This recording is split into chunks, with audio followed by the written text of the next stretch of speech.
Okay guys, meron tayo ditong mga seedling pot. So, mga gamit na disposable na baso. Pinutol natin, then pinutasan. Nilagyan natin din ng soil. So, ang gagawin natin ay lalagyan natin siya tataniman natin siya ng bell pepper. Ayan ang ating bell pepper. So, yan. So each pot tataniman natin ng dalawa.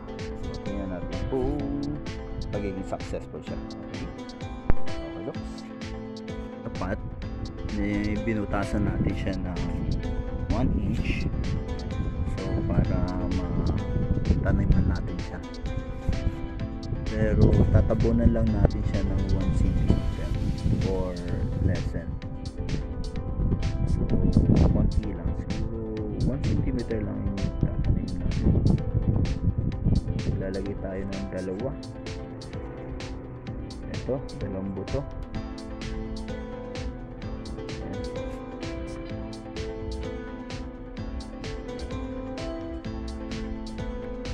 Nalaglag na isa.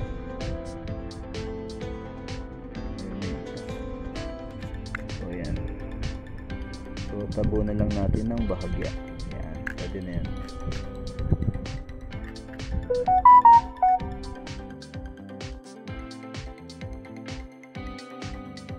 Then lagay pa natin isa.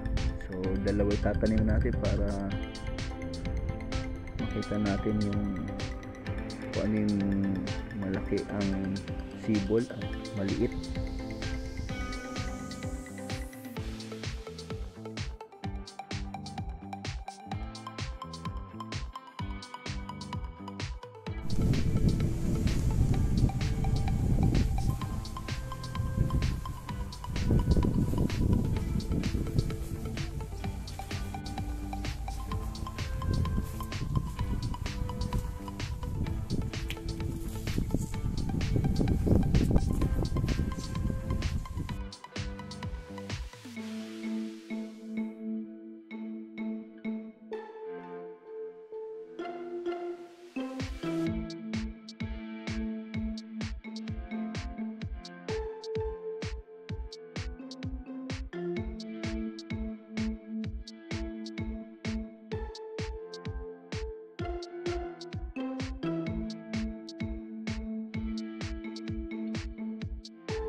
And then yung tinanim natin na dalawa, ito yung eggplant at ito yung may bunga na tomato.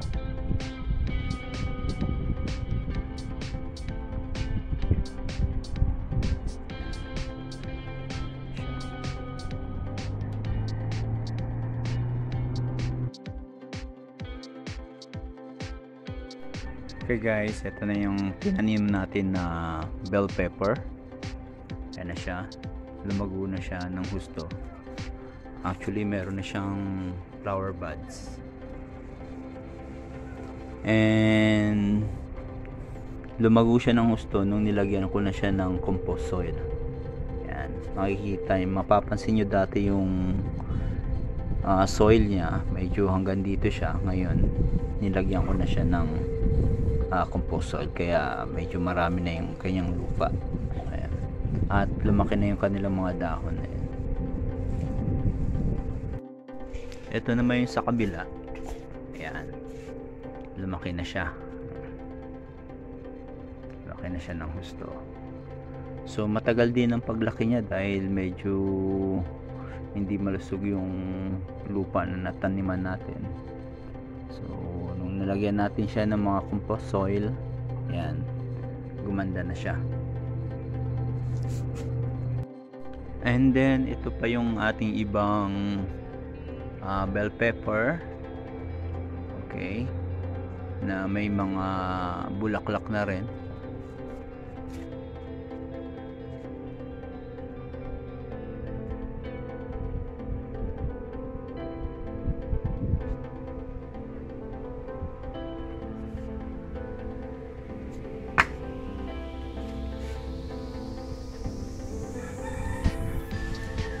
So ayan lang ang paso niya. Ayan.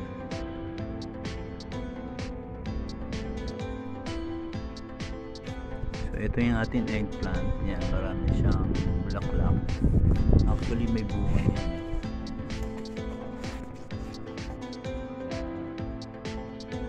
Yan na yung bunga niya. Tapos yan yung mga bulaklak niya. Nakakatuwa to dahil ang laki ng kanyang dahon.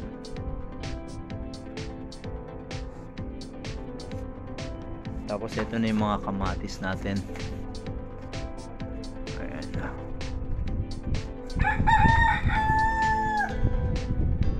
So kamatis natin nag-start pa lang mag bulaklak. Sabay yung bulaklak.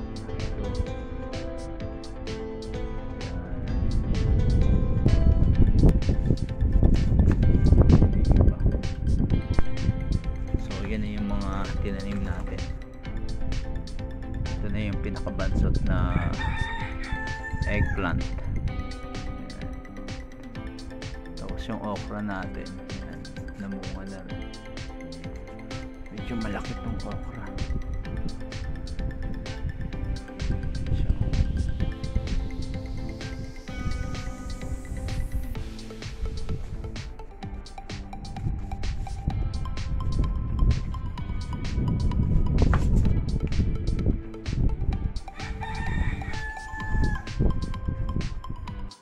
Okay guys, thank you for watching, and update ko kayo next week pagka meron ng mga bungang ating mga kamatis at ang talong. So gayon din ang bell pepper. So maybe next week or after 2 weeks, we'll see. Don't forget to like, subscribe, and comment below. Thank you guys. Kung bago ka pa lang sa aking YouTube channel, please subscribe, hit the like button, and share this video.